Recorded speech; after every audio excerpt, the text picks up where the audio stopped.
શુદ્ધ દેશી ભાષામાં એટલું કહી શકાય કે પેટ અંદર તો રોગ બહાર અને પેટ બહાર તો રોગ અંદર.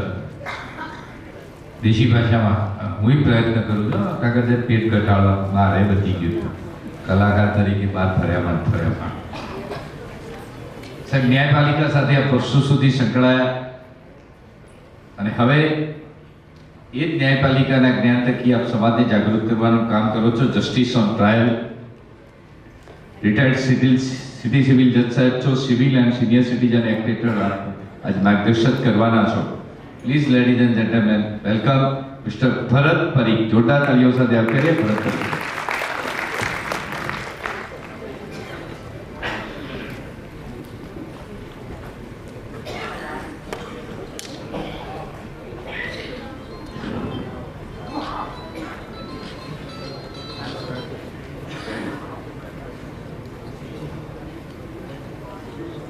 માનનીય શ્રી ઠાકર સાહેબ,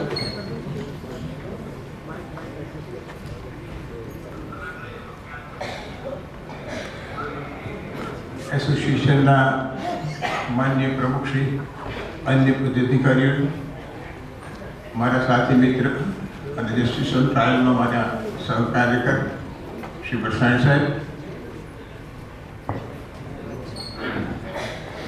સ્ટેજ ઉપર બેસેલા અન્ય સન્માનનીય માનવો અને એટલા જ સન્માનનીય મારી સામે બેઠેલા બહેનો અને ભાઈઓ,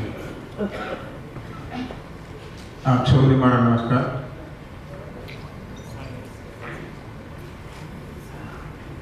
આ કાર્યક્રમ જે મૂળ જેનું સ્વરૂપ હતું એક પારિવારિક સ્વરૂપ હતું અને છે પરિવારના લોકો જે વર્ષો સુધી સાથે કામ કર્યું, જેણે સાથે બેસીને અડધી ચા પીધી,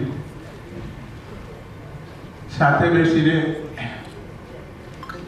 આનંદ કર્યો, એ લોકો ફરીથી એ જૂની ક્ષણોને યાદ કરવા મંગળાવવા માટે ભેગા થયા હોય એવો આ પ્રસંગ છે. અને એની સાથે જ સંબંધિત એવી બીજી વાતો આપણે કરીએ એવા આશયથી શૈલેષભાઈ જેવા વક્તાઓને પણ અહીંયા બોલાવવામાં આવ્યા છે. પણ મારે જે વાત કરવાની છે જરાક અલગ પડે છે. અમે જસ્ટિસ ઓન ટ્રાયલ નામની એક સંસ્થામાં નાનું મોટું કામ કરીએ છીએ અને લોકોમાં જઈને ખાસ કરીને અત્યારે વરિષ્ઠ નાગરિકોના માટે ખાસ ઉપયોગી હોય એવો કાયદો અથવા અમુક કાયદાની જોગવાઈઓ એની વાત મૂકીએ છીએ અને એ રીતે લીગલ અવેરનેસનું એક કામ કરીએ છીએ. બીજા કામની વાત હું પછી કરું. એટલે એ વાત જે મારે કરવાની છે એ વાત આજના આપણા સમારંભના સ્વરૂપથી થોડીક અલગ પડે છે અને એ માટે મને વિષયથી અલગ થતો હો તો આપની ક્ષમા ચાલો. અમારી જેમ જ્યુડિશિયલ ફ્રેટર્નિટી છે ન્યાયાધીશોની, એમ આ મહાનગરપાલિકાની ફ્રેટર્નિટી છે. મારે નગરપાલિકાઓ સાથે પણ એક સંબંધ છે, એક કનેક્શન છે. એક નહીં, એક કરતાં વધારે. મારા પિતાજી નગરપાલિકામાં હતા. એમના મોટા ભાઈ 1936માં આઝાદી પહેલા નગરપાલિકાના ઉપપ્રમુખ ચૂંટાયા અને તે સમયના મુનસફે એમનું સન્માન કર્યું એવી પત્રિકા આજે મારી પાસે છે. એમના એક બીજા ભાઈ 11 વર્ષ સુધી આઝાદી પછીના સમયમાં નગરપાલિકાના પ્રમુખ રહ્યા. એ સમયે દરેક ટાઉન પ્લેસીસમાં નગરની જગ્યાએ એકાદ મજબૂત નેતા દરેક ઠેકાણે જોવા મળ્યા, જેમણે નગરની અથવા મ્યુનિસિપાલિટીની પ્રાથમિક મોટી જે ઇમારતો અને શરૂઆતના મોટા કામો કર્યા. એકદમ વર્ષો સુધી યાદ રહે. અમારે એક કાકા તો એમ કહેતા જાહેર સભામાં કે કોઈ મારી બનાવેલી ઇમારત લે ને હાથમાં મોટામાં મોટો લોખંડનો હથોડો લે અને ઇમારત ઉપર ઠોકે હથોડો, પછી જુઓ કે મારી ઇમારત પહેલી તૂટે છે કે તમારો હથોડો પહેલો? આવું હિંમતપૂર્વક કહેનારા એ લોકો હતા. હું પોતે પણ નગરપાલિકાનો સભ્ય થોડા સમય માટે રહ્યો, છૂટાયો હતો. પછી હું ન્યાયતંત્રમાં જોડાયો અને નગરપાલિકામાંથી રાજીનામું આપ્યું. અને મારી જગ્યાએ જે સજ્જન આવ્યા એ તો રાજકારણમાં ગુજરાતમાં રાજ્ય લેવલે ખૂબ ઉપર ગયા, હજુ પણ છે. મારે બીજો સંબંધ આપની સાથે એ કહેવાય કે આપ સૌ પણ નિવૃત્ત છો અને હું પણ એવો જ નિવૃત્ત છું. નિવૃત્ત લોકોની નવાબી એક અદ્ભુત વસ્તુ છે, એવું એટલીસ્ટ મને એવું લાગે છે. મેં એ બાબતમાં એકાદ બે પંક્તિની વાત વર્ષોથી મનમાં રાખી છે, તો લખી એમ કહેવાય. એ આપણે કહું છું. નિવૃત્ત લોકોની શાયરી. સામે ટીપોઈ ઉપર ચાનો સવારની બીજી વખતની ચાનો કપ પડ્યો હોય, હાથમાં લગભગ આમ નીચોવી નાખેલું છાપું હોય, બાજુમાં મૂકેલી સંગીત મ્યુઝિક સિસ્ટમમાંથી ધીમું ધીમું સંગીત, મનપસંદ સંગીત વાગતું હોય, અને કોઈ પૂછતું ન હોય, 10:30 વાગે હવે ઉઠો, ઓફિસ નથી જવાનું, તો બીજું જોઈએ શું? જિંદગી તને થેન્ક યુ. આજે મારે આપણી આ સિનિયર સિટીઝન એક્ટની વાત કરેલું મને થયું સાહેબ, પણ મેં થોડો વિચાર અગાઉ મારી ચર્ચા થઈ તેના કારણે એવો કર્યો છે કે આપને થોડીક પ્રાથમિક વાતો વ્હીલ અંગે કરવી છે. એટલે જ મેં પહેલાં કહ્યું કે વિષય એથી અલગ પડે છે, પણ હું એટલું ખાતરીથી કહું છું કે હું જે કંઈ વાત કરીશ એ આપણે સાવ નકામી તો નહીં લાગે. આપ બધા જ નિવૃત્ત છો, આપમાંથી ઘણાએ વસિયતનામું કર્યું હશે, કરવાનું વિચારતા હશો, ઘણાએ નહીં કર્યું હોય. તો આ વિષયમાં પૌત્ર કે નોટબુક, એ નોટબુકમાંથી 2 પાના પાડીને પણ વી આપણી જાતે લખી શકાય. સાદા સરળ શબ્દોમાં લખી શકાય. કોઈ મોટા કંજાવર કદના શબ્દો વાપરવાનું જરૂરી નથી. કમનસીબ ખબર નથી, પણ આપણા જ્યાં ગુજરાતમાં ખાસ આમ શબ્દો, આજે ડ્રાફ્ટિંગનું જગત છે, અમારું કાયદાનું જગત છે, એમાં ડ્રાફ્ટિંગ એવું બોમ્બેસ્ટિક કરવાની ટેવ છે લોકોને. નરસિંહ મહેતાના સમયમાં જે શબ્દો વપરાતા આજે પણ વપરાય. નર્મદના સમય નરસિંહ મહેતા કહ્યું ને કે જે હના ભાગ્યમાં જે સમય જે લખ્યું, તે હને તે સમય તે જ પહોંચે. પહોંચે અડધો અને પહોંચે, આપણે અત્યારે પહોંચે લખીએ છીએ, પણ તે હજુ પણ અમારે ડ્રાફ્ટિંગમાં લખાય. હવે એ ઓછું થઈ ગયું, પણ એટલીસ્ટ નર્મદ પછી તો કોઈ સુધારો અમારા ડ્રાફ્ટિંગમાં છે જ નહીં. જજમેન્ટ ભાઈ આમ બરાબર ચુસ્તતાપૂર્વક અમે શબ્દોને આમ પકડી રાખીએ છીએ. શબ્દોનું ઓફકોર્સ મહત્વ છે.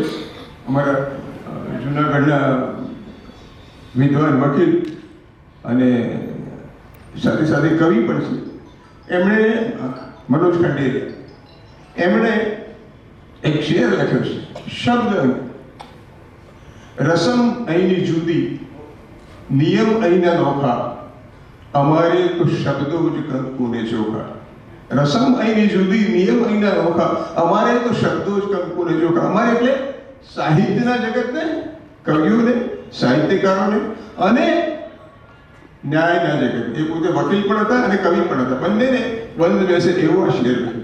શબ્દોની જ આ દુનિયા છે, પણ શબ્દો એટલા મોટા ભારેખમ લખવાનું અનિવાર્ય બલકે જરૂરી નથી. વિલમાં સાદા શબ્દોમાં સમજ પડે કે આ શું કહેવા માંગે છે એ રીતે લખવું પૂરતું છે. આ એક વાત. એટલે આમાં કોઈ ઝંઝટ નથી. પછી એમ થાય કે એને રજીસ્ટ્રેશન કરાવવું પડે કે ના કરાવવું પડે? કરાવો તો કરાવો, ના કરાવો તો તમારી મરજી. કરાવવાનું ફરજિયાત નથી. આપણે 100 રૂપિયાથી વધારે કિંમતનો કોઈ સ્થાવર મિલકતનો દસ્તાવેજ વેચાણનો ગીરોનો કોઈ પણ કરીએ તો એમાં રજીસ્ટ્રેશન ફરજિયાત છે. અને ફરજિયાત એટલે તમે રજીસ્ટ્રેશન ના કરાવો તો એ દસ્તાવેજ તમે કોર્ટમાં રજૂ કરી શકાય નહીં. અને આંક ન પડે. આપ તો મ્યુનિસિપલ ઓફિસમાં કામ કરેલું છે, ત્યારે ત્યારે કોર્ટમાં પણ ભીડાઈ ગયા હશો, તો એને એમ કહેવાય આંક ના પડે, મતલબ કે પુરાવા તરીકે એને આપી ન શકાય, રજૂ ન કરી શકાય. પણ વિલને એ લાગુ પડતું નથી. વિલને રજીસ્ટ્રેશન કરાવવું અનિવાર્ય નથી, જરૂરી નથી. કરાવવું હોય તો કરાવી શકાય, ના કરાવે તો નહીં કરાવે. કરાવવાથી થોડો ફાયદો ખરો, એની ઓથેન્ટિસિટીમાં થોડો વધારો થાય, એની વિશ્વસનીયતા થોડી વધી જાય. એટલા માટે કે સબ રજિસ્ટ્રારની ઓફિસમાં માણસો ગયા છે, એમની રૂબરૂ સહી થઈ છે, હવે ફોટા પણ કદાચ લેતા હશે, એનું રેકોર્ડ થયું છે. એના કારણે ભવિષ્યમાં કોઈ એવી તકરાર લે કે આ તો મારા દાદાની સહી જ નથી, આ તો કોઈ બીજાએ સહી કરી છે, એવા બધી જે તકરારોની એક સંભાવના ઉભી થાય એ ઓછી થઈ જાય અથવા લગભગ નષ્ટ થઈ જાય. એનો એક લાભ છે. પણ સાથે સાથે એવું પણ છે કે તમે કદાચ વિલ ખાનગી રાખવા માંગતા હોય તો પોતે લખીને ફાઇલ કરીને મૂકી દો ઘરમાં, કોઈને ખબર ન પડે. રજીસ્ટ્રેશન માટે આપણે જઈએ તો કદાચ ખબર પડે. આપણે પોતે પોતાનું વિલ નક્કી કરવા, પણ જરૂરી નથી. એનાથી થોડો લાભ છે પણ જરૂરી નથી. હવે એ પછી એમ થાય કે વિલ કોણ કરી શકે, કોણથી થાય? તો જે વ્યક્તિ પાસે પોતાની હસ્તાંતર કરી શકાય એવી, એટલે કે ટ્રાન્સફર કરી શકાય એવી મિલકત હોય એ વ્યક્તિ ટ્રાન્સફર કરી શકે. એટલે આપણે કોઈ મકાન છે, આપણું છે, ખરેખર તો અંદર જોગવાઈ જરા જ વ્યાપક છે. એમાં એવું પણ છે કે વિલ કરારે એમ કે ભાઈ આ મેં સહી કરી છે, તું સહી કર મારા સાક્ષી તરીકે, તો પણ કરી શકાય. પણ એમાં આપણે એવું જોખમ લેવાની આવશ્યકતા નહીં. આપણે આપણી હાજરીમાં જ જેમણે વિલ કરનારે સહી કરી હોય એ જ વખતે એટેસ્ટેશન કરનારે પણ સહી કર્યું, એ સૌથી સારી સલામત પદ્ધતિ છે. એટલે એની આ પદ્ધતિ થઈ.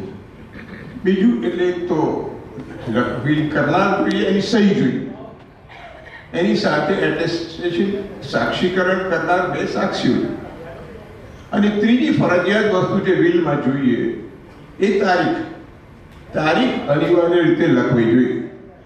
કારણ કે છેલ્લું વિલ આપણે કરીએ, આપણે વિલમાં ફેરફાર કરવાની છૂટ છે, છેલ્લું જે વિલ કરીએ એ ફાઇનલ ગણાય, એનો અમલ થાય.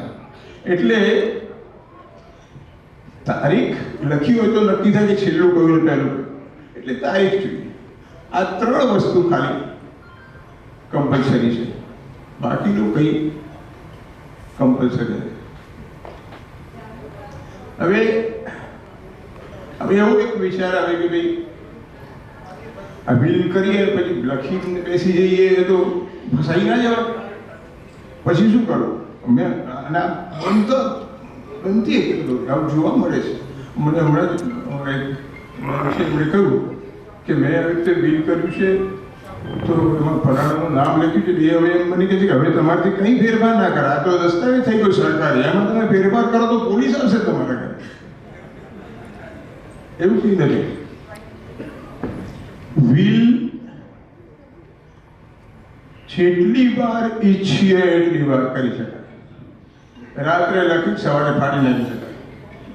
વિલ રદ કેવી રીતે થાય? તો ખાલી ફાડી નાખી, બીજું કશું કંઈ એમાં કશું જ લખવાની જરૂર નહીં. ફાડી નાખો એટલે રદ થઈ. અને નવું વિલ કરીએ તો એમાં લખવાનું કે મેં ફલાણી તારીખે એક વિલ કર્યું હતું, એ હું રદ કરું છું અને નષ્ટ કર્યું છે. બસ કોઈ પણ રીતે વિલ નષ્ટ કરી દેવામાં આવે એટલે એની વાત પૂરી થઈ ગઈ, અને પછી નવેસરથી નવું વિલ કરી શકાય. પણ સમયસર કરવું જોઈએ. અમારા એક મિત્ર હતા, મારી પાસે આવે, મને કે ભરતભાઈ આપણે વિલનો ડ્રાફ્ટ કરી આપો. જે ડ્રાફ્ટ કરે, આ મકાનનું આમ કરવું, જમીનનું આમ કરવું, આ ધંધો આને આપવો, બહેનોને બધું લખે. પછી ડ્રાફ્ટ સહી નહીં કરવાની, એ તૈયાર રાખી બી જરૂર પડશે એટલે કરી દેશે. તૈયાર રાખી મૂકી રાખું મારી પાસે. 2-3 મહિના પછી ફરી આવ્યો, આપણે થોડો ફેરફાર કરવાનો છે વિલ કર્યોમાં, કે અમુક પૈસા હતા, એફડી હતી, બહેનોને આપવાના પૈસા આપી દીધા છે, અને અમુક વસ્તુનો આ ફેરફાર થયો છે એટલે અમે થોડુંક નવું કરવું છે. મારી વિચારધારા નવો ડ્રાફ્ટ કર્યો, ફરીથી કર્યો. પેલું જૂનું તો ડ્રાફ્ટ છે તો સહી તો કર્યું નથી. બીજી વખત કર્યો, 2-4 મહિના પછી ત્રીજી વખત કર્યું. પૈસા તો આપવાના હતા. અને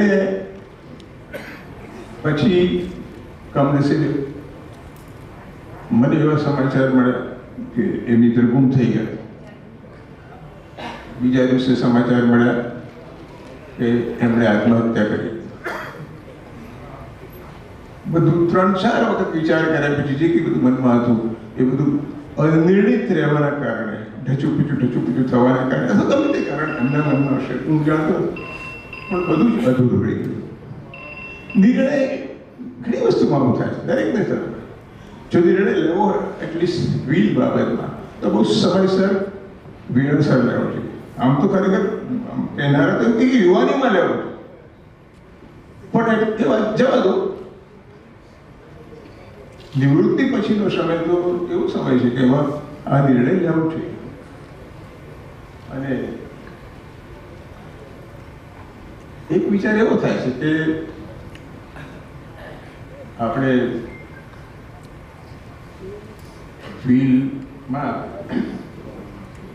કોઈ પણ નિર્ણય કરીએ અને વિલ ના કરીએ તો આપણા જે વારસો છે, સંતાનો હોય, પતિ, એ લોકો તો મળવાનું જ છે. તો પછી શું કામ આ બધું લાખો કરવાની જરૂર છે? તો વાત સાચી છે.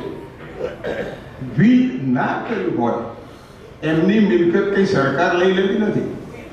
એની મિલકત સક્સેશન એક્ટ, જે કોઈ લાગુ પડે, હિન્દુ સક્સેશન એક્ટમાં લગભગ 8, 9, 10 એ બધી કલમોમાં માણસ વિલ કર્યા વિના ગુજરી જાય તો એની મિલકત કોને મળે એનું ચોક્કસ નક્કી કરેલું. કોને કેટલો ભાગ મળે, પુત્રી, પુત્ર, પત્ની, એ બધાનો અંદર તકલીફ હશે. એટલે વિલ ના કરીએ તો એ પ્રમાણે મળે, એનો કોઈ વાંધો નથી. પણ એમાં ડખો થઈ શકે. એક મકાન છે, તમે પહેલેથી જ નક્કી કરો કે આ મકાનનું આમ કરવું ને આ મકાનનું આમ કરવું. તમારી ઈચ્છા મુજબ આવી રીતે ભાગ પાડનો બધું નિર્ણય બાકી હોય, ગૂંચવાડો, એની જરૂર ના પડે. એટલા માટે વિલ ચોક્કસ શબ્દોમાં કરી શકાય. અને બીજું એ છે કે તમે જે અર્જિત કરી છે એવી સંપત્તિ તમારે કરવાનો તમારો અધિકાર. ઘણીવાર ઘણા લોકો હું જોઉં છું કે ખાસ કરીને જેમને સંતાન ન હોય અથવા માતા પિતા ન હોય, પત્ની પણ ન હોય, એવા લોકો એને કદી તમને કેમ છો પૂછ્યું ના હોય, અને બેસતા વળતા દિવસે નૂતન વર્ષાભિનંદન કહ્યા, તમને તમારી ઈચ્છા ન હોય, પણ તમને આપણી તૈયારી નથી, જાગૃતિ નથી, તો એવી વ્યક્તિના હાથમાં પણ વિલ જઈ શકે, મિલકત જઈ શકે. અને આપણી જે કમાયેલી મિલકત છે કોઈ વગર પરસેવાની નથી. આ તો બધા હું જોઉં છું મ્યુનિસિપલ કોર્પોરેશનના અધિકારીઓ અને કર્મચારીઓ કેટલી છાપું વાંચું તો મને એમ થાય કે આ લોકોને શું થતું હશે. કંઈ પણ હોય તો મ્યુનિસિપાલિટી, મેલેરિયા ફાટી નીકળ્યો તો મ્યુનિસિપાલિટી, કોલેરા ફાટી નીકળ્યો, કોરોના આવ્યો મ્યુનિસિપાલિટી, પૂર આવ્યું તો મ્યુનિસિપાલિટી, પાણી વધી ગયું ફેલાય ગામમાં ઘૂસી ગયું તો મ્યુનિસિપલ, પાણી ના હોય તો મ્યુનિસિપલ, ખાડા પડી ગયા તો મ્યુનિસિપલ, તમે લોકો ટેકરા થયા તો મ્યુનિસિપલ. અને અડધી રાતે ફોન આવે શું કામ પરમ દિવસે સીએમ સાહેબનો કાર્યક્રમ સવાર સુધી ગમે તેમ કંઈ બધું ક્લિયર જોઈએ. આ બધું આપણે રાતના ઉજાગરા કરીને કર્યું છે. અને ત્યારે આપણી પાસે 2 પૈસા હોય તો એ આપણે જોઈ રહ્યા છે. એ રકમનો, એ મિલકતનો તમારી ઈચ્છા મુજબ નિકાલ કરવાનો, કોઈ પણને આપવાનો તમારો અધિકાર છે. એનો ઉપયોગ જે રીતે કરવો હોય પણ એ અધિકાર તમારો છે. અને એટલે વિચારપૂર્વક એનો નિર્ણય લેવો છે. થોડીક વાત એની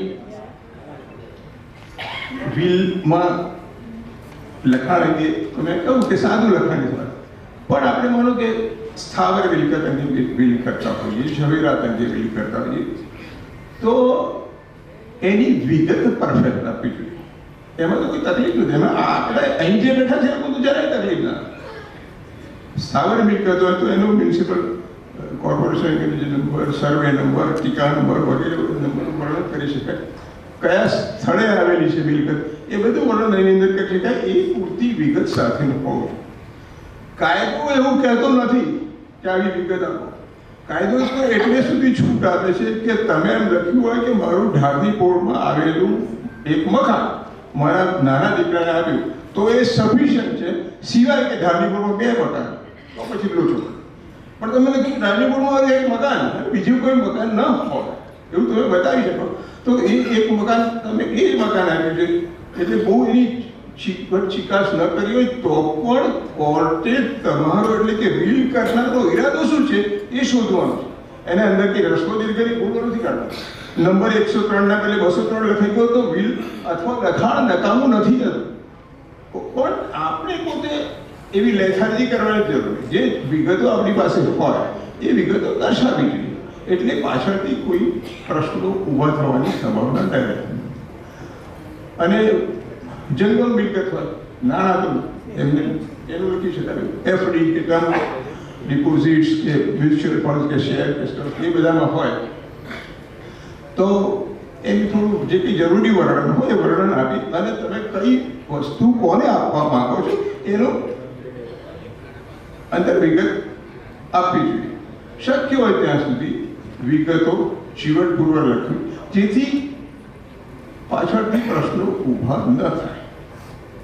પણ મિલકત જે આપણે હસ્તાંતરિત કરી શકીએ એવી મિલકત વિલથી પણ આપી શકીએ. આપણે વિનોદ ભટ્ટે લખ્યું, એમણે શેખારામ આબુવાલાની વાત લખી. કોઈ સુલતાને સમરકંદ બુખારા પોતાની પ્રેમિકાને ભેટ આપી. તો શેખાદમની જે પ્રેમિકા હતી એને પૂછ્યું કે શેખાદમ તું મને શું આપ? તો શેખાદમે કહ્યું કે આલો ને કાલો. હા, પેલો તો રાજા હતો. એક સમયે રાજાની જ બધી મિલકત ગણાતી હતી એટલે એ આપી શકે. પણ હાલો ને કાલો આપવાનો આપણે મ્યુનિસિપાલિટીની 10 ફૂટ જમીન આમ દબાઈ હોય તો આપણે કોઈને તો ના જ આપી શકીએ. કે આપણી જે હસ્તાંતર થવા પાત્ર છે એ જ આપણે બીજાને આપી શકીએ. આ થોડી પ્રાથમિક વાત જ છે એ મેં કરી.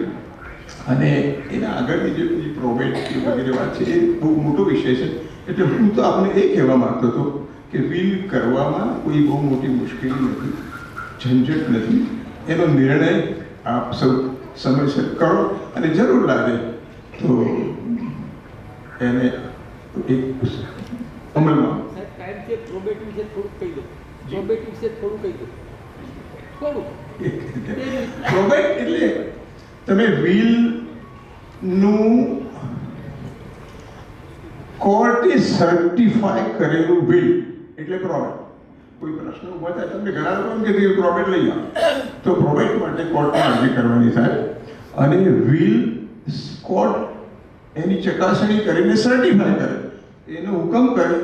એ હુકમની સાથે વિલની સર્ટિફાઈડ કોપી હોય અને કોર્ટની ઓથેન્ટિસિટી હોય એને પ્રોબેટ કહેવાય. અને એ પછી તમે રજૂ કરો ત્યારે એનાથી તમને અધિકાર મળે. આ એક વસ્તુ. અને જે બીજી વાતની આપણે એક્ટનું નામ દઉં એટલે બહુ ચિંતા ના કરશો, 2-3 મિનિટમાં હું એની વાત પૂરી કરીશ. સિનિયર સિટીઝન એક્ટ જે છે એ 1907માં તૈયાર થયો, 8મા અમલમાં આવ્યો. એમાં ઘણા ડ્રાસ્ટિક સુધારા સજેસ્ટ કરવામાં આવ્યા છે 2019માં, પણ એ બધા લોકસભામાં સ્ટેન્ડિંગ કમિટીમાં પેન્ડિંગ છે. પણ અત્યારે હાલ જે અમલમાં છે એક્ટ, એ સિનિયર સિટીઝનોને ઘણા મહત્વના અધિકાર આપે છે. એની બાકીની વસ્તુઓ હું અત્યારે ચર્ચતો નથી, પણ 2 પ્રોવિઝન જે કદાચ આપને જાણકારી નહીં હોય અને આપને કદાચ નહીં તો આપણા કોઈ મિત્રને, આપના કોઈ હમઉમ્રને કામ લાગે એટલા માટે હું કહું છું. એક સેક્શન 23 છે સિનિયર સિટીઝન એક્ટની, એ મહત્વની છે. મારી દ્રષ્ટિએ સૌથી મહત્વની એટલા માટે સામેલ સાહેબ, આપનો પણ વિશેષ આભાર.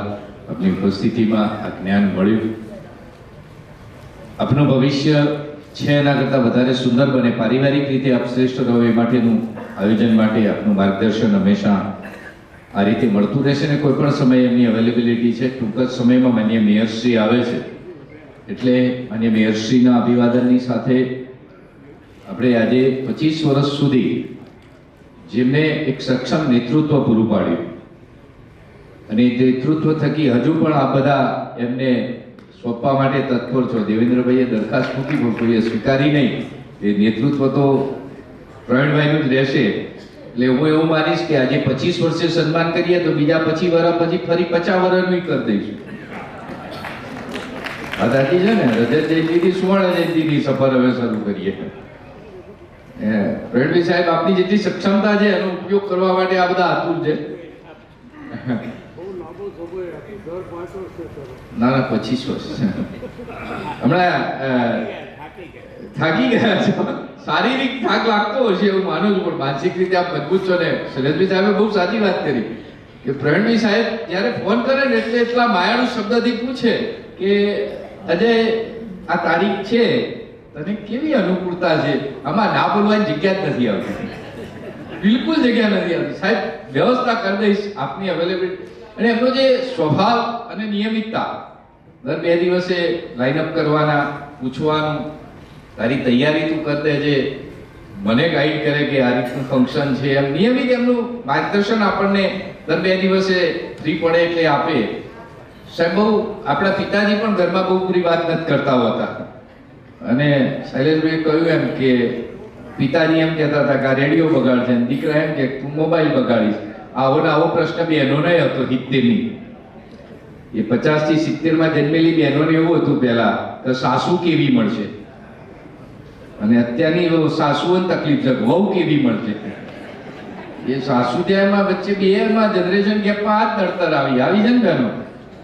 આ દુનિયામાં મેં કહ્યું છે સાહેબ, 2 જણા સુખી છે, એક પરણેલી બહેનો અને બીજા કુંવારા ભાઈઓ. એમને કાયદાની કોઈ જોગવાઈ નડતી જ નથી ભરતભાઈ સાહેબ, કાયદાકીય રીતે. કારણ કે એ જ કાયદો છે. મેં હમણાં કહેતો પાછળ ગમત કરતો હતો કે આ બહેનો ઘરમાં કાયદાનું ઉલ્લંઘન કરે તો ફરિયાદ કરવા જવું કોને? એટલે તમે બધા આનંદથી જીવો. અને મજાની કોઈ દવા નથી અને એના જેવી બીજી કોઈ મજા નથી. એ દવા તમારી મજા જ છે. આનંદમાં રહેશો તો તમને કોઈ મુશ્કેલી, કોઈ રોગ નહીં આવે. તમે જેટલા ટ્રેસ ને શૈલેષભાઈ સાહેબે તમામ વિષયોને જ આવરી લીધા.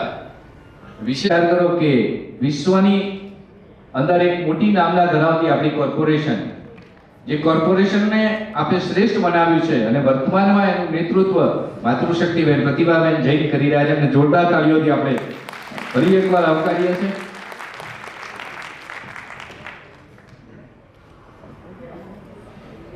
આપ BA પોલિટિકલ સાયન્સ સુધીનો અભ્યાસ કર્યો છે. આપે વિદ્યાર્થી અવસ્થામાંથી જ માં ભારતીને પરમ વૈભવના પાલિકાઓમાં તો એના વડના ઉપપ્રમુખ તરીકે આપણે જવાબદારી સંભાળી. 2013 થી 2016માં પ્રભારી મંત્રી તરીકે દરિયાપુર વિધાનસભાને સંભાળી હતી. સાથે સાથે સને 2010 થી 15માં માધુપુરા વોર્ડમાં મ્યુનિસિપલ કાઉન્સિલર તરીકેની જવાબદારી સંભાળી. આપને જે જવાબદારી મળી એમાં હોસ્પિટલ કમિટી અને રોડ એન્ડ બિલ્ડિંગ કમિટીના સભ્ય તરીકે, વેટરનિટી હોસ્પિટલમાં મેનેજિંગ ટ્રસ્ટીમાં પ્રતિનિધિ તરીકે, મહિલા અને બાળ વિકાસ કલ્યાણ કમિટીના ડેપ્યુટી ચેરપર્સનમાં આપે શોભાવના કરી છે. 2015 થી 20માં શાહીબાગ વોર્ડના મ્યુનિસિપલ કાઉન્સિલર તરીકે અને road and building, revenue committee અને વોટર સપ્લાય કમિટીમાં આપ સભ્ય તરીકે જોડાયા. 2021 થી 26 શાહીબાગ વોર્ડમાં મ્યુનિસિપલ કાઉન્સિલર તરીકે અત્યારે વર્તમાનમાં સેવારત છો. 31/5/2021 થી 11/9/2023 સુધી ચેરપર્સન મહિલા અને બાળ વિકાસ કલ્યાણ કમિટી અને વર્તમાનમાં વિશ્વનું જે શ્રેષ્ઠ શહેર વિકસિત પામી રહ્યું છે કર્ણાવતી મહાનગરપાલિકામાં આપ 11/9/2023 થી એટલે વર્તમાન તારીખ સુધી 1 વર્ષ આપ પૂર્ણ કરી ચૂક્યા છો. જોરદાર તાળીઓ સાથે આપે મેયર તરીકેની જવાબદારી સંભાળી. આપના સામાજિક જવાબદારીઓમાં આપ જૈન મહિલા મંડળ શાહીબાગમાં ઉપપ્રમુખ, ધીરાપંથ મહિલા મંડળના member, Jain international trade organisation એટલે વેપારીનું જે ઓર્ગેનાઇઝેશન જીતો એના મેમ્બર છો અને જીઓના પણ મેમ્બર છો. એટલે સામાજિક અને રાજકીય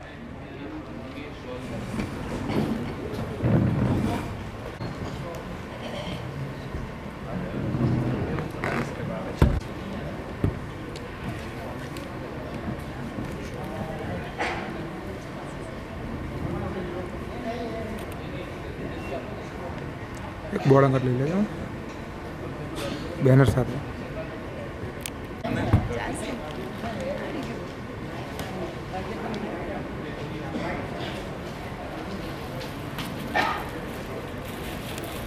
માન્ય મેયર શ્રી ભીખુભાઈ જૈનને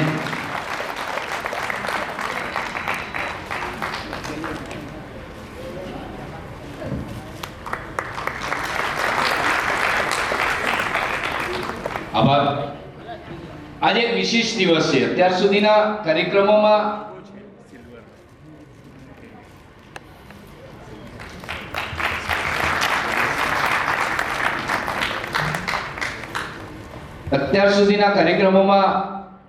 આપણે બધાના સન્માન કરતા હતા. એક એક ક્ષણ જે મળે છે એ આપના ડેવલપમેન્ટ માટે તેઓ વિચારે છે. એવું વ્યક્તિત્વ એટલે પ્રવીણચંદ્ર બી નાયક. આઝાદી પે તારીખે આપનો જન્મ, માતા પિતાના આશીર્વાદ, ગુરુદેવનું માર્ગદર્શન અને આપનામાં શરૂઆતથી જ સેવા સંભાળ્યો. પ્રોપર્ટી ટેક્સ અને ઓક્ટ્રોય ખાતાના વડા તરીકે નિયમોમાં પ્રજામુખી સુધારા કરાવી આપ્યા. આપની ફાઇનાન્સ લેવલે ખૂબ ગજબની પકડ છે. એના અનુભવો અને સામાજિક સ્થિતિની લાગણીઓના કારણે એમના હકો અપાવવામાં પણ અગ્રેસર રહ્યા. આપના સફળ પ્રયાસ અને પરિશ્રમના કારણે મ્યુનિસિપલ કર્મચારીઓ માટે પેન્શન યોજના મંજૂર થઈ. એમ કહેવામાં કોઈ અતિશયોક્તિ નથી. મ્યુનિસિપલ કોર્પોરેશનમાં પેન્શન યોજના આપના સફળ પ્રયાસોનું પરિણામ છે. આજે આપણે જે કંઈ મેળવીએ છીએ ને એ એમના પ્રયાસોને આભારી છે. તાળીઓ સાથે વધાવીએ. મ્યુનિસિપલ કોર્પોરેશનની આપણી સુદીર્ઘ લોકાભિમુખ પ્રશંસનીય કામગીરીના પરિપાક રૂપે મ્યુનિસિપલ કોર્પોરેશને 2 વર્ષ માટે આપણી એડવાઇઝર ટુ મેયર અમદાવાદ તરીકે નિયુક્તિ કરી. કર્મચારીઓની અનેક સંસ્થાઓ સાથે આપ સંકળાયેલા છો. નિવૃત્તિ પછી પણ આપ આપની જ્ઞાતિ, પૂર્ણાનંદ આશ્રમ, જાયન્ટ ઇન્ટરનેશનલ અને મ્યુનિસિપલ પેન્શનર એસોસિએશન જેવી અનેક સેવાભાવી સંસ્થાઓમાં વિવિધ પદે રહી મહત્વનું યોગદાન આપ્યું છે. જાયન્ટ ઇન્ટરનેશનલ જેવી વૈશ્વિક જોરદાર તાળીઓ સાથે આપણે બધા સ્ટેન્ડિંગ ઓવેશનમાં પ્રવીણભાઈને અભિનંદન આપીએ. પોતાની જગ્યા ઉપર ઊભા થઈ બધા તાળીઓની ગુંજારો સાથે અહીં રહેલા તમામ આગે આપે 25 વર્ષ જિંદગીના આપ્યા છે.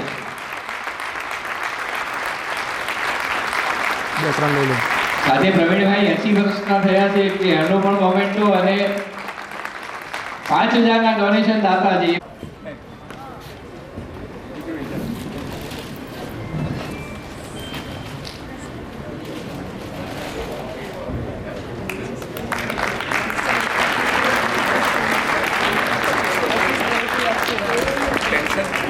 કોર્પોરેશનમાં મેં દાખલ કર્યા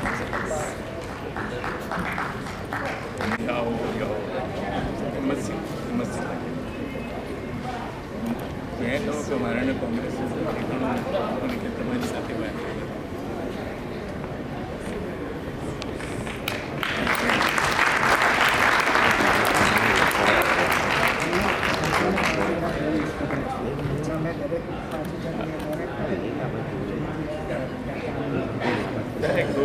સાહેબે ડોનેટ કરે આ વર્ષે પાછા ખરીદી 80 વર્ષનો પડાવ અને દર વર્ષે 5000 રૂપિયાનું ડોનેશન. જોરદાર તાળીઓ સાથે આપણે એમને અભિનંદન. ખૂબ ખૂબ આભાર.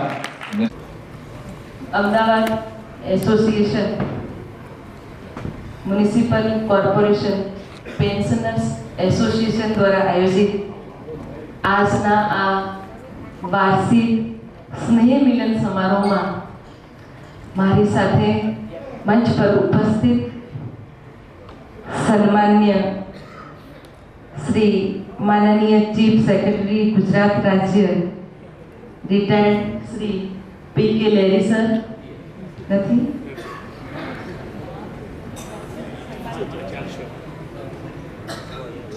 મેનેજમેન્ટ ગુરુ અને પ્રખ્યાત વક્તા શ્રી ડૉક્ટર શૈલેષભાઈ ઠાકર, ઉપસ્થિત દિનેશભાઈ પટેલ અને મંચ પર ઉપસ્થિત હમણાં જેમની વાત થઈ એવા સન્માન્ય વડીલ શ્રેષ્ઠીવર્ય અને આ પેન્શન એસોસિએશનના 25 વર્ષોથી જે સંભાળી રહ્યા છે અને જે પ્રમુખ છે એવા પ્રવીણભાઈ નાયક અને ઉપસ્થિત અન્ય મંચાસ મહાનુભાવો અને પેન્શન્સ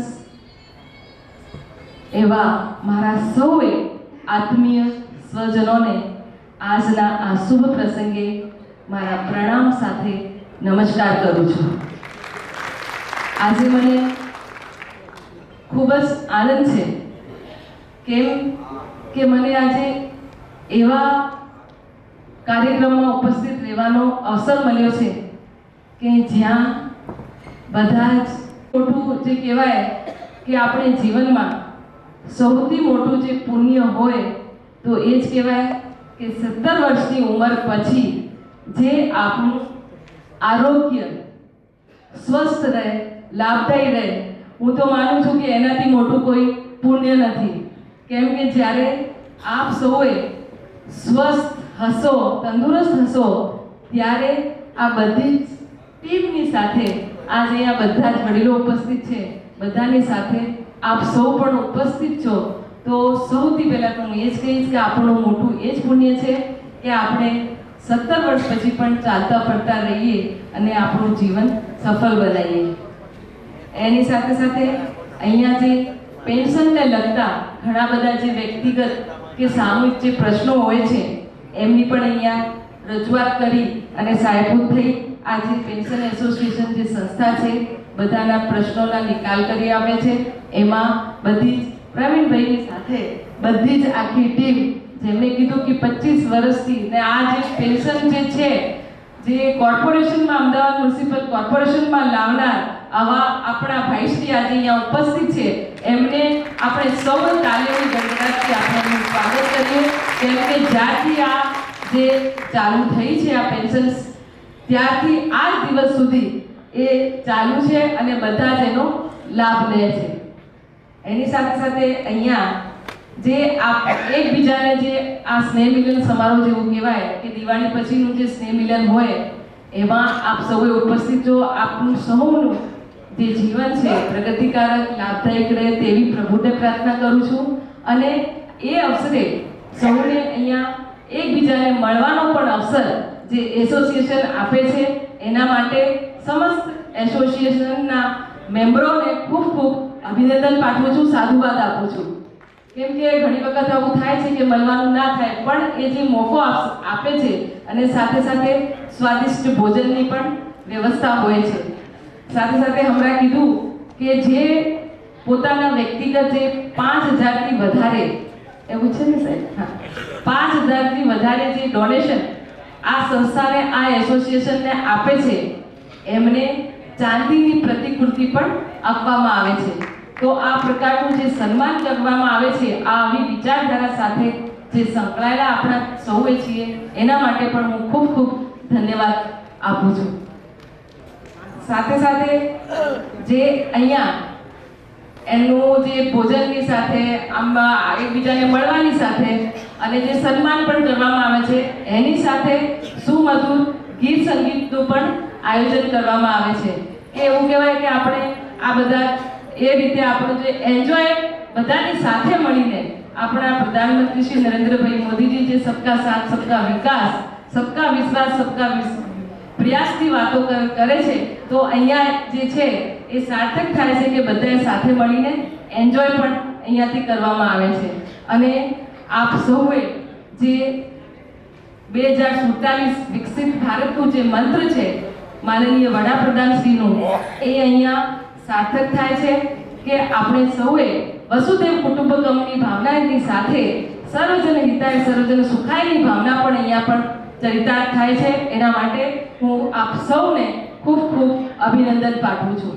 આપણે સૌએ આ હમણાં મંચ પરથી વાત થઈ કે આપણું જે અમદાવાદ શહેર છે એ દેશ અને વિદેશમાં પણ એમની પ્રશંસા થાય છે કે આપણે અહીંયા ઘણા બધા એવા કામો કરી રહ્યા છે જેમાં પ્રાથમિક સુવિધાઓની સાથે સાથે આપ બધા જોઈ રહ્યા છો, અટલ બ્રિજ હોય, સાબરમતી રિવરફ્રન્ટ હોય, ફ્લાવર શો હોય કે કાંકરિયા કાર્નિવલ હોય, આપ સૌએ જાણો છો કે હરવા ફરવા માટેનું જેવા સ્થળ આપણે અહીંયા કર્યા છે એવા ક્યાંય નથી. વિદેશમાં પણ એની વખાણ કરાય છે. અને હું આપને વાત કરું તો આ વર્ષે 2 લાખથી વધારે વિદેશી અહીંયા વિઝિટ કરવા આવ્યા અને આપણું આ અટલ બ્રિજ અને સાબરમતી રિવરફ્રન્ટની એમને મુલાકાત લીધી.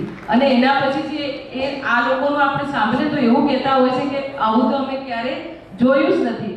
અને બીજી વાત કે એમની સાથે જે આપણે માણસ મોકલીએ ને વ્યક્તિને, તો એવું કહે છે કે એમનો જે પ્રેમ અને સ્નેહ અને વાત્સલ્ય જે અમને મળે છે ને એવું તો ક્યાંય નથી.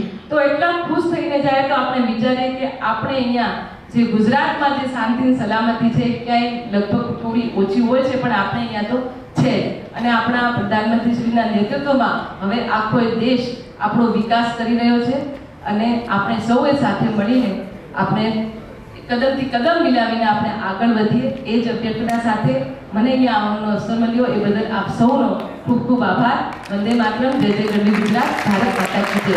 અને કેન્સર એસોસિએશન હર કદમ ખૂબ પ્રગતિ કરે અને એવી જ રીતે આપણે સૌએ સાથે મળીને દર વર્ષે એ પ્રકારના કાર્યક્રમો કરીએ અને સાથે મળીએ એવી શુભેચ્છાઓ સાથે આપ સૌનો ખૂબ ખૂબ આભાર. વંદે માતરમ, જય જય ગરવી ગુજરાત, ભારત માતા કી જય. ધન્યવાદ. ખૂબ વ્યસ્તતા વચ્ચે પણ આપની પ્રેરક ઉપસ્થિતિ તાલીઓ સાથે. માનનીય અમદાવાદના મેયર શ્રી શ્રીમતી પ્રતિભાબેન જૈન સાહેબ, મ્યુનિસિપલ કોર્પોરેશનના પેન્શનર્સ એસોસિએશનના પ્રમુખ શ્રી પ્રવીણભાઈ, શ્રી શૈલેષભાઈ વરસાણી સાહેબ, મંચ પર પધારેલા તમામ મિત્રો અને આપ સૌ, આજે ખરેખર ખૂબ આનંદનો દિવસ છે કે આપની વચ્ચે યંગ ડાયનેમિક મેયરશ્રી ઉપસ્થિત છે, જેમને આપને આજે ખૂબ સારી રીતે સંબોધ્યા અને આપને પ્રોત્સાહિત કર્યા.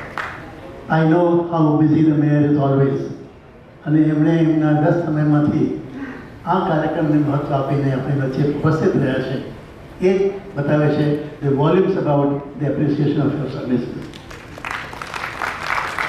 મિત્રો, પ્રવીણભાઈને આપ સૌ વર્ષોથી ઓળખો છો, કારણ કે આપની સેવામાં છેલ્લા 25 વર્ષથી વ્યસ્ત છે. 1958થી કોર્પોરેશનની સેવા આપી, નિવૃત્ત થયા પછી આપણને સેવા આપી રહ્યા છે. અને મારા સદભાગ્ય છે કે મને પણ એમની સાથે ડેપ્યુટી કમિશનર તરીકે સાથે કામ કરવાનો મોકો મળ્યો. We work together, we enjoy together. Both of us were deputy commissioners. ત્યારે નાયક સાહેબની એક આગવી કામ કરવાની રીત હતી જે એમણે રજૂ પણ કરી. He did not believe that rules are to be followed to a hilt. He would say rules are meant for you, for the benefit of the people. એ કાયદાઓમાં કદાચ ક્યાંક પણ બાંધછોડ કરવાની જરૂર હોય તો ઇન્ટરેસ્ટ ઓફ પબ્લિક કરવામાં કંઈ વાંધો નથી. તમારી નીતિ શુદ્ધ હોવી જોઈએ, તમારો આઈડિયા શુદ્ધ હોવો જોઈએ, અને તમારો જે ધ્યેય છે એ ધ્યેય નાગરિકોના પ્રશ્નને સુલઝાવવાનો હોવો જોઈએ. સો કાયદાના આંટીઘૂંટીમાં વસ્તુને ઉલઝાવવાને બદલે કાયદાની મર્યાદામાં કેવી રીતે સુલઝાવી શકાય, that was his attitude in determining the matters. અને મને ખ્યાલ છે કે અનેક કેસીસમાં સાઇટ પર જઈને નિકાલ કરવાની એમની જે રીત હતી, દેટ હેલ્પ અ લોટ. પોતાના ઝોનની અંદર સવારે પોતે નીકળી જાય, સાઇટ પર પોતે જાય, નાગરિકોને મળે અને ત્યાં સ્થળ પર પ્રશ્નોનો નિકાલ કરે. Most difficult problems he has handle in a most difficult area. એના માટે આજે હું કહી શકું, ગૌરવ લઈ શકું છું કે we are proud of having such officers amongst us. અને ઈશ્વરને એ જ પ્રાર્થના કરું છું કે એમને ખૂબ સારી તંદુરસ્તી આપે અને એમની પ્રેરણા આપણા મ્યુનિસિપલ કર્મચારીઓને સતત મળ્યા કરે કે હિયર ધ મેન હુ સર્વ ધ સિટી, જેમણે કહ્યું કે પેન્શનની યોજના દાખલ કરવામાં એમનો મોટો શ્રેય છે, મોટું કામ ભજવ્યું છે. That itself speaks volumes about it. And now nobody can withdraw that pension. It is permanent. This is how it has helped all of us. એટલે નાયક સાહેબે પોતાના કાર્યકરદીમાં એક નાની જગ્યાએથી ક્રમશઃ આગળ આવીને પોતાની કેપેસિટીને પ્રૂવ કરી છે. A man entering the corporation would retire on the second step, third step, fourth step. એ પોતાની જે જોબમાં એન્ટર થયા ત્યાંથી હાઈએસ્ટ પોઝિશન સુધી એમને પ્રગતિ કરી. That speaks about his volumes of capability and efficiency. આજે જ્યારે એમનું સન્માન કરવામાં માનનીય મેયર શ્રી અર્પિત થયું, the most able person who has given you the honor today, the honorable mayor of Ahmedabad. સૌથી વધારે કારણ શું હોય છે? જે શહેરની આપ સેવા કરી રહ્યા છો એ શહેરના first citizen, the top person of the city is here with us. અને એમણે આપને શુભેચ્છા આપી છે, એ આપણી સેવાની કદર છે. અને એટલા માટે હું આપના એક કલીગ તરીકે, આપના એક મિત્ર તરીકે અને આપ સૌના વતી આપને ખૂબ શુભેચ્છા આપું છું કે God May give you A long, happy, healthy life. But with one condition, that you will continue with the association and serve the people and see that God will give you excellent health. I say I am 86 today, I still work. You will work for 96, beyond that, and you will see that working. Yes, don't say કે મારે છૂટવું છે.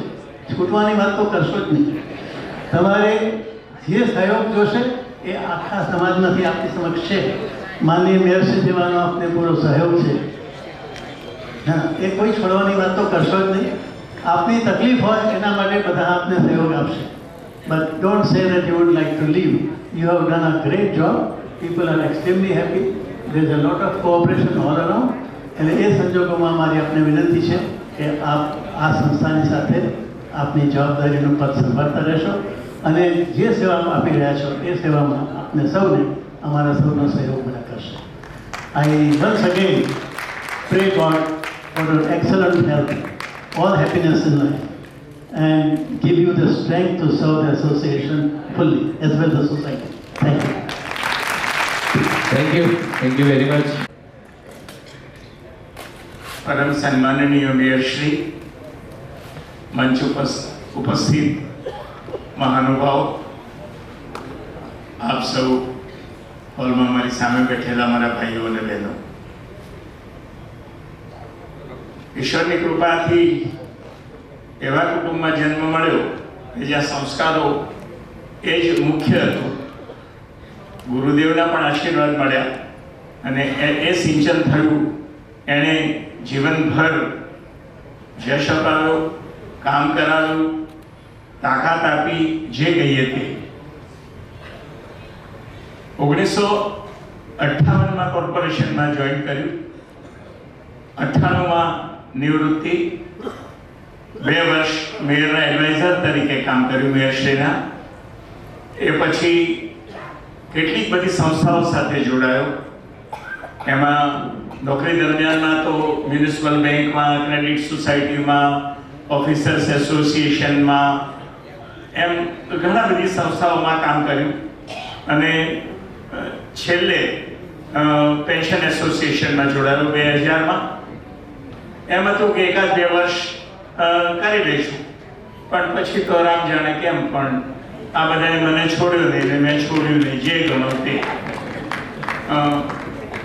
અવારનવાર હું કહું છું કે આવો તમે બધા સંભાળો. કાર્યકરોની બહુ મોટી ખોટ છે. કાર્યકરોનો અભાવ છે, દુષ્કાળ છે એમ કહીએ તો પણ ચાલે. કોઈ આગળ આવતું નથી કામ કરવા. મિત્રો, કોર્પોરેશનમાં મેં આવું જુદી જુદી કક્ષાએ કામ કર્યું. નાણાં વિભાગમાં લગભગ 20 વર્ષ એક જ ટેબલ ઉપર જુનિયર ક્લાર્કથી માંડીને ડેપ્યુટી ચીફ એકાઉન્ટન્ટ સુધીની જગ્યા મેં સંભાળી. એ વખતે હું મ્યુનિસિપલ કોર્પોરેશનનું બજેટ અને ફાઇનાન્સ સંભાળતો હતો. એ જ વખતે જ્યારે આ પેન્શન યોજના શરૂ કરવાનું જે વાત થઈ, એમાં એવું થયું કે એક વખત અમે રિસેસમાં 2-3 મિત્રો બેઠા હતા અને વાત નીકળી કે કોઈ ભાઈ રિટાયર થયા અને એમને પાછળથી એમના ઘરમાં દીકરાઓના લગ્નમાં અને નાના મોટા કામોમાં બધા પૈસા ખર્ચાઈ ગયા અને આજે એમની એવી દશા છે કે એમને 5 રૂપિયા મંદિર લેવા જવું હોય, 2 રૂપિયા જોઈતા હોય તો છોકરાઓને કહેવું પડે અને બહુ જ ખરાબ હાલત છે. એવી બધી વાતો થઈ.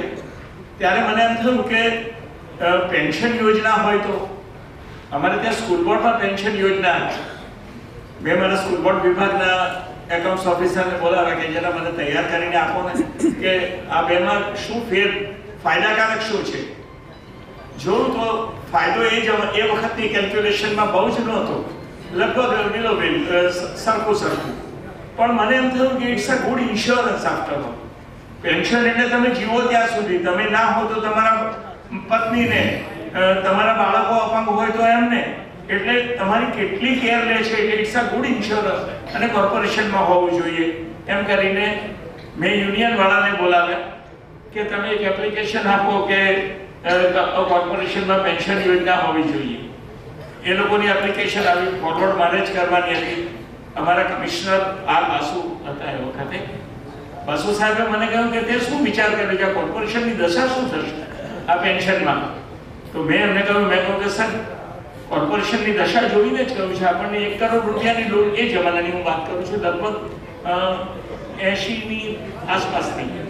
મેં કહ્યું 1 કરોડની લોન માટે તો સરકારમાં જવું પડે ને સરકાર મંજૂર કરે ને અનગેરેન્ટેડ લોનમાં ઊંચા વ્યાજ ચૂકવવા પડે. પેન્શન ફંડમાં આપણા ફાળાના લગભગ 5 કરોડ રૂપિયા છે, કદાચ વધારે, 5 કરોડ. આપણે જેવું પેન્શન મંજૂર કરીએ તરત જ એ 5 કરોડ રૂપિયા પાછા મળી જવાના આપણને ફંડમાં, અને આપણે વિકાસ કામો આવતા 5-7 વર્ષ સુધી આપણને તકલીફ નહીં પડે. અને પેન્શન આપવાનું છે એ સ્ટેગરિંગમાં, આજે 5 જણા રિટાયર થશે, 50 રિટાયર થશે, 100 રિટાયર થશે, એમ ધીરે ધીરે બોજો વધવાનો છે. એમણે કહ્યું કે નહીં, ઇટ્સ અ ગુડ સજેશન. એમણે ઓકે કર્યું. સરકારમાં જઈને પણ થોડી વાંધા વચકા ઓકે કરાવ્યું અને કોર્પોરેશનમાં પેન્શન યોજનાનો અમલ થયો. મિત્રો, એ પછી એકાઉન્ટ્સ ઓફિસમાંથી મારી ટ્રાન્સફર થઈ પ્રોપર્ટી ટેક્સમાં. ત્યાં અમે બધા જ કોર્ટ કેસો હારી જઈએ. 0 ટેક્સ થઈ જાય. અમારે એક વકીલ હતા મોદી કરીને, તો એ કોર્ટમાં જઈને 0 કરાવી લાવે. અમારું 10 લાખ રૂપિયાનું ટેક્સ હોય તો એનો 0 કરી નાખે. તો મને એમ થયું કે આ તો કેમ ચાલે. અભ્યાસ કર્યો. એવું થયું કે અમારી બધી જ અપીલો ટાઈમ બાર થઈ જાય. કારણ કે અમારા પ્રોસિજરમાં એક ટેબલથી બીજા ટેબલ, બીજા ટેબલથી ત્રીજા ટેબલ, અને 30 દિવસમાં અપીલ કરવી પડે. અમને તો કોપી જ 3 મહિને મળે, ત્યાં અપીલ ક્યાં કરે. લગભગ 1500 કેસ આવા હતા. મેં અમારા લીગલ ઓફિસરને બોલાવ્યા. મેં કહ્યું કે આ બધા જ હાઈકોર્ટમાં એડમિશન માટે મૂકો. એક એફિડેવિટ કરી કે અમારું તંત્ર, મેં મારી જાતે ઓફિસર હોવા છતાં કહ્યું કે તંત્ર તો નગરોડો પડે, પણ એનો ગેરલાભ આ શહેર શું કામ ભોગવે, શહેરને એનાથી શું નિસ્બત. આ 0 એસેસમેન્ટ થઈ જાય. એમ કરીને કિરપાલ સાહેબ હતા ચીફ જસ્ટિસ હાઈકોર્ટના, એમને મળ્યા રૂબરૂમાં.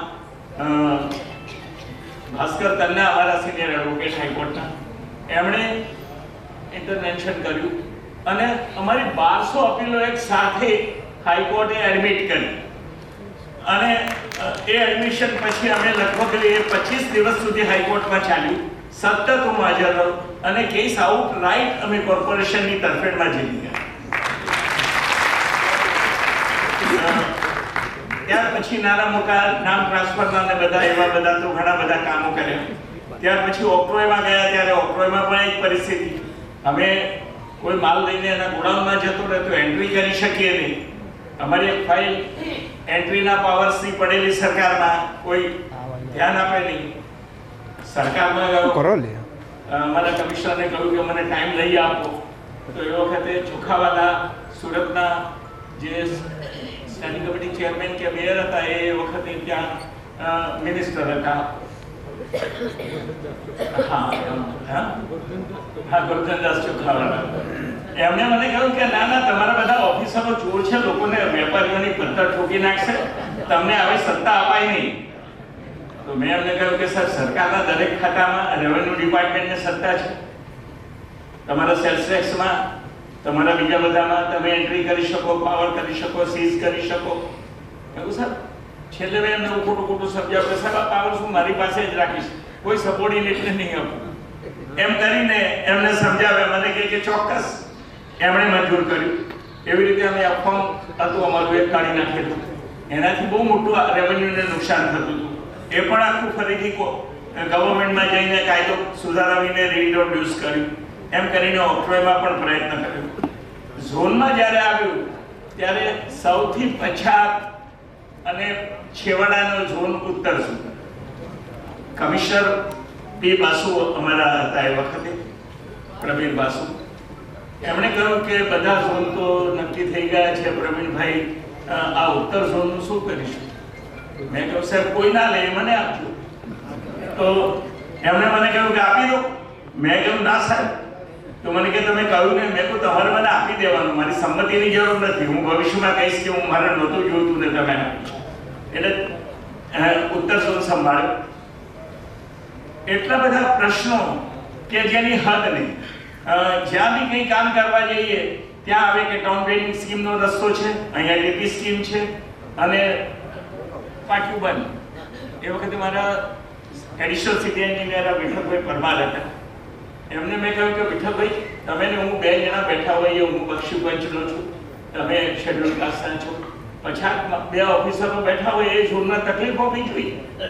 અને અમે પાણી, ગટર, લાઇટના અને કમિશનર ઘોષ સાહેબ હતા એ વખતે પીજીડીમાં 80 વર્ષમાં એમનું સન્માન છે. ચંદ્રપ્રભાબેન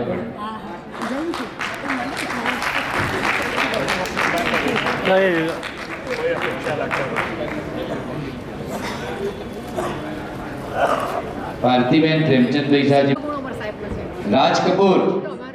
આભાર વિધિ માટે દેવેન્દ્રભાઈ સાહેબને વિનંતી કરીશ, તૈયાર રહેશે અને તરત જ રાજ કપૂરની એન્ટ્રી થશે. ભારતીબેન પ્રેમચંદ શાહને મારે ત્યાં જ કરતો સન્માન એવું હતું.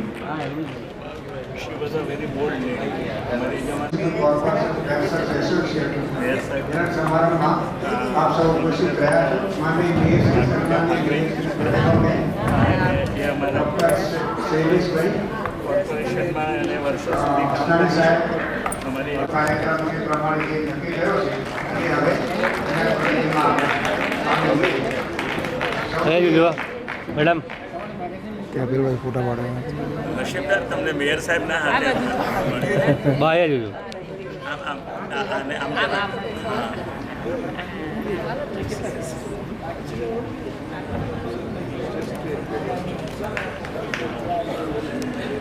નરેશભાઈ જોવાડિયા સાહેબ અહીંયા ઉપસ્થિત છે. સાહેબ મંચ પર પધારશો. આપનો ફૂલછડીથી અભિવાદન અમારા અંદર મિત્રો કરશે. પધારજો સાહેબ. નરેશભાઈ ડેપ્યુટી કમિશનર છે દિવ્યેશ શ્રોફ, તુષાર વ્યાસ, નિલેશ અમિત, દીક્ષિતભાઈ વરા, સુધાબેન વરા, વિરેન બુહાની, મુકેશ ચૌહાણ, દિનેશ સુધી કરવાના છે. પછી આપણે છેલ્લે ભોજનમાં જવાનું છે. તો દિવેશભાઈને વિનંતી કરીશ રાજ કપૂરની એન્ટ્રી કરાવે.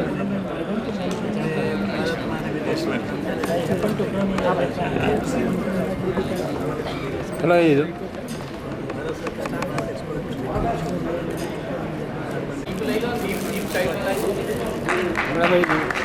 બરાબર. ઓકે એક વિનંતી, તમામ મહેમાનો સ્થાન લેશે. કોર્પોરેશનમાં માણેકલાલ પટેલ ટાઉન ડેવલપમેન્ટના ડાયરેક્ટર અને પછી પણ વર્ષો કામ કર્યું. અને હવે આપણે ગીતને માણીએ રાજ કપૂર સાહેબના. પ્લીઝ. બધી ઇન્દ્રપ્રસ્થ બધી